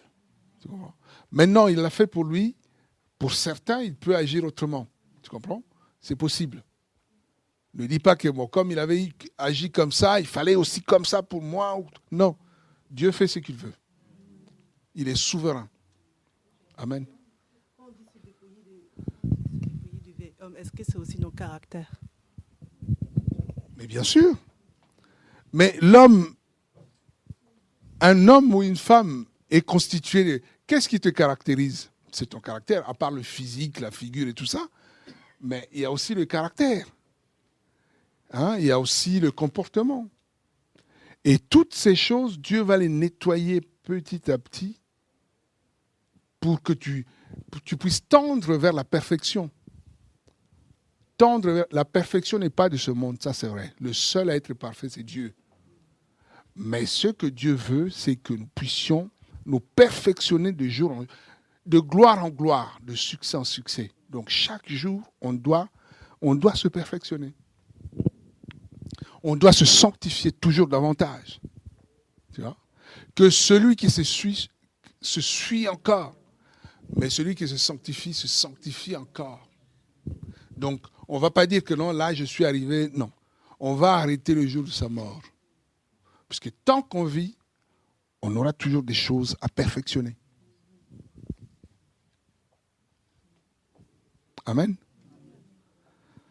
Donc, il faut que le vieil homme puisse tomber. Il faut qu'on puisse se dépouiller du vieil homme pour revêtir la nature de Christ. Or, la nature de Christ, c'est la sanctification. On voulait aborder le sujet de sanctification, mais c'est raté. Alléluia. Donc, Dieu est saint. Il faut que nous qui voulons le suivre, nous soyons également saints. Donc, la sainteté, c'est de ce monde. Il ne faut pas, comme les catholiques, attendre qu'on soit mort pour que d'autres décrètent que tu es saint. Non. La sanctification, c'est maintenant que les gens qui l'entourent, d'abord Dieu va attester que tu es saint, donc tu es débarrassé du péché, et que les hommes également puissent reconnaître ta sanctification. Tu vois? Par la grâce du Seigneur, bien sûr. Alléluia. sainteté, c'est un autre fruit de l'esprit. C'est un fruit de l'esprit. Tu ne peux pas dire que tu es chrétien et ne pas vivre dans la sanctification. C'est que tu n'es pas chrétien. D'autres regardent comme Galates 5, 22. Ça ne se trouve pas, donc il se dit que tout est arrêté là, donc il n'y a pas d'autre. Même le fruit de Galates 5, 22, c'est le fruit de la sanctification aussi. 1 Pierre, chapitre 1, verset 10. Soyez saints comme votre Père est saint. Si vous déclarez, si vous appelez Dieu votre Père, mais vous devez être de sa nature également. Un chien ne peut donner qu'un chien. Amen. Un chien ne va pas donner un chat. Si la nature de votre Dieu est la sainteté, mais si vous êtes son fils ou sa fille, vous devez être de la même nature que lui. Et cette nature, c'est la sanctification. La sanctification, c'est Dieu, son élément, c'est la sainteté. Dieu ne peut pas vivre dans le péché, impossible. Voilà pourquoi Jésus, quand il débattait avec les pharisiens dans Jean chapitre 8, il va leur poser la question, il dit, mais qui d'entre vous pourra me convaincre de péché? Qui? Puisque Dieu est saint. Et je compare ça comme souvent à la vie d'un poisson et d'un humain, un homme. Un homme, son élément, nous, humains, notre élément de vie, c'est l'air libre. Donc quand nous sommes à l'air libre, on se sent à l'aise, on respire et tout ça. Mais si on te prend, on te plonge sous l'eau, au bout de 30 secondes, 1 minute, tu étouffes, tu te noies. Alléluia. Mais regarde un poisson. Un poisson, par contre, son élément, c'est l'eau. Quand il est dans l'eau, il est à l'aise. Il respire, il bouge, il n'y a pas de souci. Mais quand tu le sors à l'air libre, il commence à étouffer. Pourtant, toi, tu es à l'aise à l'air libre. Chacun a son élément. Donc, Dieu, son élément, c'est la sanctification. Tu ne peux pas, Dieu ne peut pas vivre dans la saleté. Impossible. Et quand on vit dans le péché, quelqu'un qui n'a pas Jésus, c'est l'autre nature. Puisque Satan, il ne peut pas vivre dans la sanctification, impossible. Mais quand tu vis avec lui, mais il va t'entraîner à son élément. Son élément, c'est le péché. Tu vois? Et quand tu n'as pas Jésus dans ta vie, vivre dans la sanctification, c'est impossible. Essaye de réfléchir un peu lorsqu'on ne priait pas encore. Qu'on te demande de venir passer, par exemple, on vient de passer presque 2 heures là, assis, à écouter tout ce qu'on entend là. Mais ça va t'ennuyer. Qu'est-ce que tu vas aller faire là-dedans? Tu as envie d'écouter, d'être là, la musique joue. À tue-tête, une musique sans sens ni rien. Oh, oh, oh. Là, tu te sens à l'aise. Alléluia. Tu préfères aller dans des boîtes, tu préfères faire des bêtises. Là, tu es à l'aise. Alléluia. Amène quelqu'un qui traîne dans la rue, amène-le dans une réunion de prière ou de passer 1 heure dans la prière. Mais il va dire, mais vous êtes fous, qu'est-ce que vous faites là? Ce n'est pas son élément. Il est à l'aise avec des amis à dire des bêtises comme ça, la musique, boîte de nuit, tout ça. Là, il est à l'aise. Mais tu prends, si tu es vraiment converti, quand tu as les milieux comme des boîtes de nuit, tu ne pourras plus mettre les pieds. Tu vas prendre ton plaisir à écouter la parole de Dieu, à suivre des prédications, à écouter des témoignages. Là, tu es à l'aise. 2 natures. Voilà pourquoi il nous demande de revêtir la nature de Dieu. Alléluia. Adam, quand il avait changé la nature, que le péché rentrait en lui, Dieu ne pouvait plus. Tu vois, même lui-même, Adam, il ne pouvait plus approcher Dieu. Il fouillait. Parce que sa nature avait changé. Dans la présence de Dieu, il ne pouvait plus être à l'aise. Impossible. Puisque la nature du péché, c'est les ténèbres. Dieu est la lumière. Vous savez que les œuvres des ténèbres n'aiment pas le jour. N'aiment pas la lumière.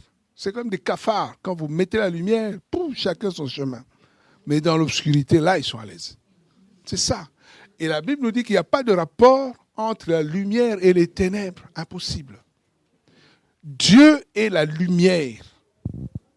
Donc, si on veut être avec lui, il faut que nous soyons également lumière. Il va dire dans Matthieu 5, vous êtes la lumière du monde. Alléluia. Et le contraire de la lumière, c'est les ténèbres.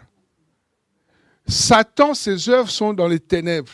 Lui, il agit toujours dans les ténèbres. Puisque ses œuvres sont mauvaises, il ne peut pas les montrer en plein jour. Tu vois. Les œuvres des ténèbres se passent toujours dans l'obscurité. Tous les péchés, quand vous regardez bien, c'est camouflé. Mais là, comme nous vivons l'époque de Sodome et Gomorrhe, même les homosexuels commencent à s'afficher maintenant. C'est vraiment, là, c'est pour voir que ça montre que nous sommes vraiment arrivés à la fin. Tu vois. Il n'y a même pas 15-20 ans, quand des émissions ou des reportages passaient comme ça dans l'homosexualité, c'était exceptionnel. Mais aujourd'hui, c'est terrible.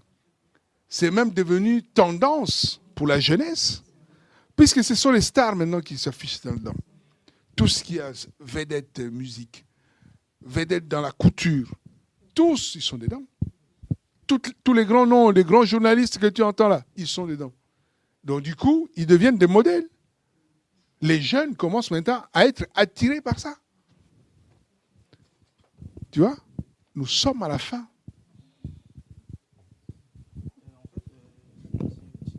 En fait, je discutais avec comme vous parlez des homosexuels, je l'évangélisais, et il m'a dit en fait qu'il est né comme ça, en fait, que c'est naturel.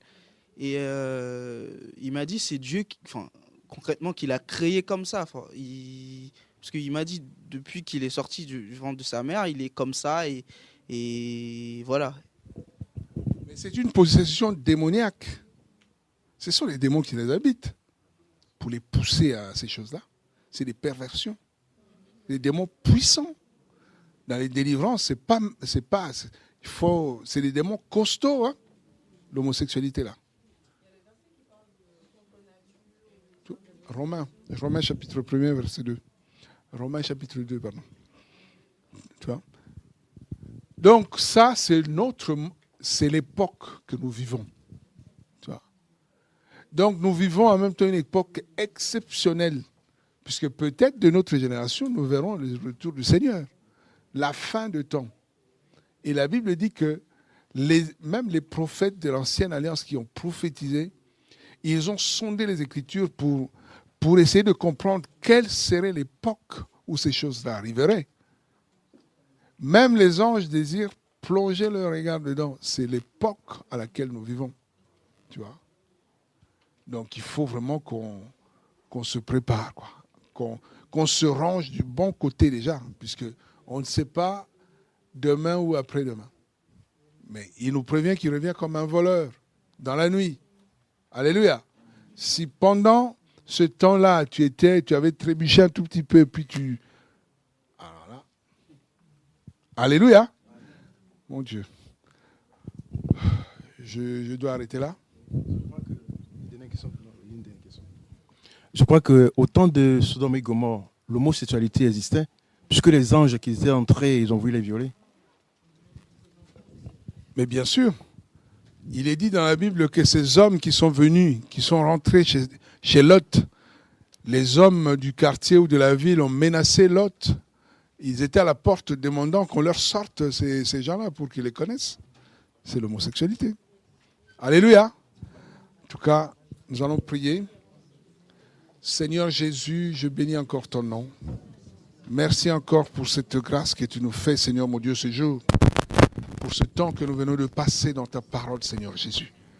Toi qui vois la soif, toi qui vois la faim de ton peuple, Jésus. Seigneur, viens combler leur cœur, Papa. Viens combler leur cœur, Seigneur mon Dieu. Remplis leur cœur de ta présence. Remplis leur cœur, Seigneur, de ton amour, de ta parole, de ton esprit, Seigneur mon Dieu. Viens éclairer leurs yeux. Viens éclairer, Seigneur mon Dieu, leurs pensées. Viens éclairer leur cœur, Seigneur. Touche leur cœur au nom de Jésus. Seigneur, afin que nous soyons réellement des chrétiens véritables, Seigneur mon Dieu. Oh Jésus, viens convaincre en ce qui concerne le péché, les zones d'ombre qui restent encore dans nos vies, Seigneur mon Dieu. Viens les éclairer, Seigneur mon Dieu, au nom de Jésus. Seigneur, aide-nous à nous dépouiller du vieil homme, Seigneur, que nous étions, Papa, au nom de Jésus, afin que davantage on puisse te plaire, Seigneur mon Dieu, afin que davantage on puisse être en harmonie avec toi, Papa, dans le nom de Jésus. Seigneur, merci pour ce moment. Seigneur, merci pour la présence de chacun. Seigneur mon Dieu, je recommande également chacun d'entre nous sur son chemin de retour, Papa, Seigneur mon Dieu. Raccompagne chacun d'entre nous, Papa, afin que rentrer chez nous, nous puissions encore te bénir, que demain nous puissions encore nous retrouver en ce lieu, partager encore ta parole, Seigneur. Que ton nom soit glorifié, que ton nom soit béni, au nom de Jésus. Amen.